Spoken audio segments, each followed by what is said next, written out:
ඇත්තටම ලංකාවේ ප්‍රාථමික අධ්‍යාපනයේ වර්තමානයේ ගැන කතා කරමු. මොකද මම ගැන හොඳ බැලීමක් කරගෙන මම වසර 20ක් පමණ පහසෙනි බාර ගුරුවරයෙක් ලෙස කටයුතු කරා. මේ වන විට පහසෙනි ප්‍රාථමික ගුරුවරුන් අධීක්ෂණය කරන නිලධාරියෙක් වශයෙන් තමයි කටයුතු කරන්නේ. මෙතෙන්දී ගොඩක් අය කතා කරන්නේ තත්ත්ව විභාගය පිළිබඳව ළමයිගේ මානසික පීඩනය ගැන ගොඩක් අය කතා කරන්නේ.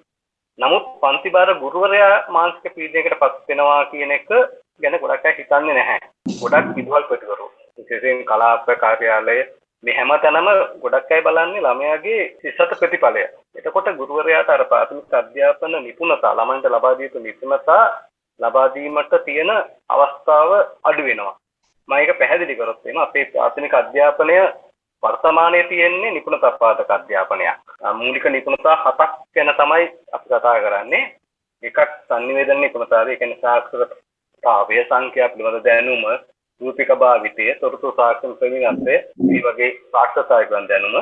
ඊට පෞෂ වර්ධනයට අදාළ නිපුණතා ලබා දීම ළමයාට, වයසට අදාළ නිපුණතා ලබා දීම, ගණනපටි ගණන පිළිබඳ නිපුණතාව ලබා දීම, වැඩ ලෝකයේ සූදානම් කිරීමේ නිපුණතාවය, ආගම ආචාර ධර්ම වලට අදාළ නිපුණතාව, ක්‍රීඩාව හා විවේකයේ ප්‍රයෝජන ගැනීමේ නිපුණතාව. මෙන්න මේ නිපුණතා හත පදනම් කරගෙන තමයි අපේ ප්‍රාථමික අධ්‍යාපනය ගොනු වෙලා තියෙන්නේ. ඒ වගේම අපේ මේ ප්‍රාථමික අධ්‍යාපනයේ දැන් අවධි 3කට විතර කතා කරනවා අපි. එකක් 1 2 පන්ති එක අවධියක්, ප්‍රධාන අවධියක්. ඒකේ ගුරුවරයා ලබා දිය යුතු නිපුණතා 48ක් තියෙනවා. ඒ දෙවෙනි ශ්‍රේණියෙන් එළියට යන ළමයාගේ තුල අනිවාර්යයෙන්ම ඇති කරගත යුතු ඉගෙනුම් නිපුණතා 48ක් කතා කරනවා. ඊළඟට 3 4 නිපුණතා 50ක් ගැන කතා කරනවා. පස්වෙනි ශ්‍රේණිය අවසන් වෙනකොට නිපුණතා 52ක්. ඒ කියන්නේ නිපුණතා අත්‍යවශ්‍යම ළමයෙක් තුල තිබිය යුතු නිපුණතා 50ක් බලාපොරොත්තු වෙන මේ නිපුණතා. හැබැයි පන්ති කාමරේ මේක වෙනවද? ඒකයි ප්‍රශ්නේ. ලොකු ප්‍රශ්නේ තියෙන්නේ ඔන්න ඔතන.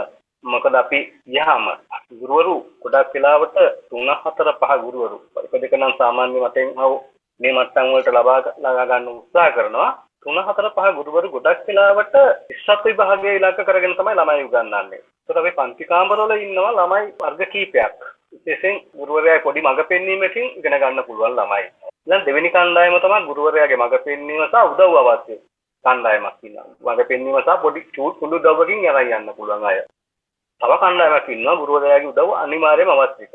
ඉතින් මේ ශිෂ්‍යත්ව විභාග ක්‍රමයේ නිසා වෙලා තියෙන්නේ ගුරුවරයාගේ මඟ පෙන්වීම ලියන්නේ අවශ්‍ය නොවන ළමයාට. මොකද ඇය බලන්නේ එයාගේ පන්ති කාමරේ ඉන්න ළමයි වැඩි ප්‍රමාණයක් ශිෂ්‍යත්වමත් කරගන්න.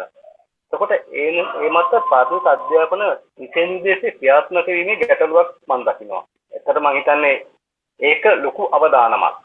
මොකද මිනිස්සුන්ට කිව්වා වගේ අපි හැබැයි මාතලේ කලා අධ්‍යාපන කලාපේවත් මාධ්‍යම පළාත් අධ්‍යයන විභාගයෙන්වත් අපි ඉලක්ක කරන්නේ ළමයින්ට ගුරුවරුන්ට අපි කියන්නේ හැම වෙලේම ඔයාගේ ළමයා අවම නිපුණතාවලට කියන්නේ 5න් 6ට යන ළමයෙක් හදලා දෙන්න කියන තමයි ප්‍රාථමික පන්ති ගුරුවරයාට හැම වෙලේම කියන්නේ ශිෂ්‍යත්වය ගැන වැඩි අවධානමක් යොමු කරන්න එපායි කියලා. නමුත් ඊව වගේම දෙමව්පියන්ගේ අරමුණ, දෙමව්පියන්ගේ බලපෑම, විශේෂයෙන් දෙමව්පියන්ගේ බලපෑම තියෙනවා ළමයාට ඇත්තටම ප්‍රාථමික අධ්‍යාපනයේ අපි කියන්නේ ළමයින්ට සතහනක් ලබා දෙන්න එපා. ක්‍රියාකාරකම් පාදක අධ්‍යාපනයක් අපේ තියෙන්නේ.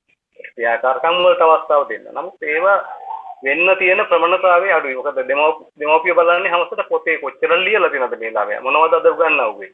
ළමයා ගිහින් කිව්වොත් එහම අද අපි එළියට ගිහිල්ලා මේ වැඩේ කරයි කිව්වට දෙමව්පිය පිළිගන්නේ නැහැ. හැබැයි පොතේ ලියලා තිබ්බොත් එහෙම ගුරුවරයා හිතන්නේ පොත පුරවලා තියෙන පොතේ සටහන් ගොඩාක් තියෙන ගුරුවරයා තමයි දක්ෂතම ගුරුවරයා. මම හිතන්නේ පෙර පාසලෙත් දැන් ඒක තියෙනවා. මුල්ලමාවියේ නම් මේ ගැටලුව තියෙනවා ගොඩාක්. ඊළඟට මේ මම කතා කරන්න කැමති ඇත්තටම මේ ශිෂ්‍යත්ව විභාගයේ මේ අත්‍යවශ්‍ය ඇයි කියන එක අපි පොඩ්ඩක් අය කතා කරනවා. මේකෙදි ඇත්තම ළමයින්ට තියෙන අවස්ථාව. ඒ නිසා ඒ අවස්ථාව ලබා දිය යුතුමයි. ඊළඟට මේ 5 ශ්‍රේණියේ මම හිතන්නේ ගොඩක් අය කතා කරන මේ 8 ශ්‍රේණියට වැගෙන යා යුතුයි කියන එක. මම හිතන්නේ මම නම් ඒකට එච්චර කැමැත්තක් දක්වන්නේ නැහැ. මොකද 5 ශ්‍රේණිය තමයි ළමයෙකුට මනෝවිද්‍යාත්මක විදිහට මේ විභාගයක් මේ වගේ තෝරා ගැනීම විභාගයක් මේ අවස්ථාව සුදුසුම අවස්ථාව. මොකද 1967 වෙනකම් 5 ශ්‍රේණිය තිබිලා 1968 69 අවුරුද්දේ මේක 8 ශ්‍රේණියට අරන් යනවා. ඒ කියන්නේ විද්‍යාමය විෂයන් සඳහා පමණක් අවස්ථාව ලබා දෙන්න. ඊට පස්සේ 70 72 ජාතික නවෝදයක ශිෂ්‍යත්ව ක්‍රමයක් අදා 7 ශ්‍රේණියට. නමුත් ඒක අසාර්ථක නිසා තමයි දැන් 72 ඉඳන් ආපහු 5 ශ්‍රේණියට මේක එන්නේ. මේ අධ්‍යාපනයේ අපේ පාන්ති කාමර සැකසී තියෙන ආකාරය අනුව මානව විද්‍යාත්මකව සහ මොකද මේ වයස වෙනකොට ළමයාගේ ඇයි එහෙම කියන්නේ කියලා මම කියන්නේ යන්නේ. දරුවන් ස්වාධීනව වෙන්න ආරම්භ වෙන්නේ 6 පන්තියේදී. ඒකට ළමයාට ඒ සඳහා අවස්ථාව ලබා දිය යුතුයි. ඊළඟට මේ වයසේදී සාමාන්‍ය ගුරු මඟ පෙන්වීම සහ මඟ පෙන්වීම මත ආදර්ශ මත තමයි ළමයා ඉගෙන ගන්න. නමුත් 6 පන්තියේදී ඒක පොඩ අඩු වෙන කාලයක්. මේක මාරු වෙන අවස්ථාවක් තමයි 6. එහෙනම් 6 ශ්‍රේණියේ 5 ශ්‍රේණිය තමයි ඒක සුදුසුම තියෙන්නේ. ඊට මගේ යෝජනාත් එක කඩයින් ලකුණු තීරණය කරන. ඇත්තටම මේකට ගොඩාක්ම ලොකු තරගයක් බවට පත් වෙන්නේ ජනප්‍රිය පාසල් සඳහා ළමයි තෝරා ගැනීමනේ. එතකොට ඇත්තටම ශිෂ්‍යත්ව කඩයින් ලකුණු තීරණය වෙන පාසල් වල ළමයි මේ ශිෂ්‍යත්ව විභාගය සඳහා සම්බන්ධ වී ඉදිරිපත් වීමෙන් ඇත්තටම ළමයින්ට තියෙන අවස්ථාවක ගම්බද ළමයින්ට නැත්තම් මූලික අරමුණට ලොකු ගැටලුවක් වෙනවා. මොකද එතකොට එයාලත් සමග තරඟ කරද්දී ගම්බද ළමයාට තියෙන අවස්ථා ප්‍රමාණයක් අඩු වෙන්න පුළුවන්. දෙක කඩයින් ලකුණ හැම වෙලේම ලකුණු 150 වගේ සීමාවෙ සිටිය යුතුයි. ඊළඟට ඉගෙනු හැකියාව මැනෙන ප්‍රශ්නපත්‍රයක් සකස් වෙන්න ඕනේ. අතිරේක පන්ති පැවැත්වීම. ඇත්තටම ලොකුම ගැටලුවක් වෙලා තියෙන ශිෂ්‍යත්වයේ සඳහා අතිරේක පන්ති පැවැත්වීම. ඒක පිළිබඳවත් යම් අවධානයක් යොමු කරන්න ඕනේ. ඊළඟට මම කියන්න කැමතියි ඇත්තටම මම ඉස්සෙල්ලා කිව්වා කඩේන් ලකුණු තීරණය කරන පාසල් මත තියෙන එක. මගේ අදහස නම් ප්‍රාථමික පන්ති කාමර නගරබද පාසල් වල ජනප්‍රිය කියන්නේ පහසුකම් සහිත පාසල් වල ප්‍රාථමික පන්ති අයින් විය යුතුයි. මොකද එතකොට ගොඩක් දක්ෂ ළමයාට යන්න පුළුවන් මේ අවස්ථාවට. ඒ හින්දා ඒ සඳහා අවධානය යොමු කරන්න ඕනේ. දෙවෙනි ප්‍රශ්න පත්‍රයේ තමයි වැඩි ලකුණු ගන්න කියලා. නමුත් මගේ අධ්‍යයනයන් මත මට දැනෙන්නේ පළවෙනි ප්‍රශ්න පත්‍රයට ළමයි ලකුණු සාමාන්‍ය ප්‍රමාණයට ගන්නවා. මොකද ඒකේ තියෙන ඉරි ගහන්නනේ. ළමයාට අර අපේ ක්‍රමයක් කියන්නේ 1 2 3 4 5 හෝ 10 20 කියලා ගහන ක්‍රමිකුත් තියෙනවානේ. සමහර ගුරුවරු ඕක පුරුදු කරනවා ළමයාට. එහෙනම් එක ප්‍රශ්න පත්‍රයේ අර ප්‍රශ්න උත්තර තුنين එකට ඉරි ගහලා ලකුණු ටික වැඩි කර ගන්නවා. නමුත් දෙවෙනි ප්‍රශ්න පත්‍රයේ තමයි ගොඩාක් ළමයින්ගේ ලකුණු අඩු වෙන්නේ මගේ අධ්‍යයනයන් මත.